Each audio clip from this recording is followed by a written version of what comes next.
Dali lang dapita kay murag medyo lami gini tiradaha. Muna siya gitawag nga kasag, lami daw ni gatan. Tiradaha na to ni ron. Tuwara mo kampayot gidaw siya. Og diara tanawa kay perting labasa, kisi-kisi. Di po na basta-basta kay tangkong po na isagol na to diha. Tuwara gihagpatan na. Muna siya ginatawag nga ginataang kasag. Og diara mga lamaser na to. Sagulan po na to nagsiling nga espada. Di po na mawala ang mga ahuser na to diha. No? Og diara gilangkat na ang buko-buko. Kung dili buko-buko, likod. Di na to dugay-dugayon. Diara gisa-gisa na. Matik, lunod ng sibuyas na to diha. Di po na basta-basta ng chef cook na to diha. Kaya gikan pa na sa laing bansa. Gihire na mo na siya para magluto aning espesyal na mga putahe. Ginataan nga kasag. Mo niya ang espesyal nga sekreto niya. Kay gisagulan niya ginamos nga hipon para lami daw kayo kaunon. Tanawa kay giukay na. Tanawa kung giun sa pagmasimasi. Og dire gisagol na ang gata. Ug ang sunod na mo nga ipaluto ani sa ayaha. Sinabawang baki diara ang tanglad gipalutaw na. Og diara isunod na po dayon nato ng kasag dayon. Murag lami-lami gining pormaha. Kay ang kasag ang likod giukab na. Kay mao daw na ang pinakalami. Kay inog kaon nimo dili ka magtimi-timi. Diara mga timplada nga perting ugiha. Giasinan ug gibitsinan na. Gitakloban kay magpaabot mo bukal kay ato ning ilunod ning tangkong dire. Matik bukal na. Tanawa kay murag lami-lami gining pormaha. Ug sa di pa nato ilunod ang tangkong ato sang atong tilawan.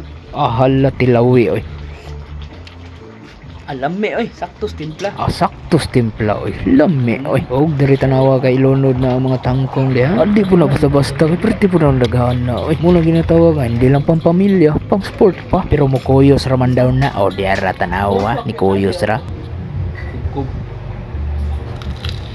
Ako boy, grabe gra gumo di ba? Perti lami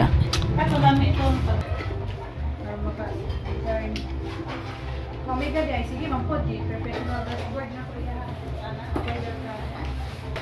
Hindi lang ka magdali. Kub ni.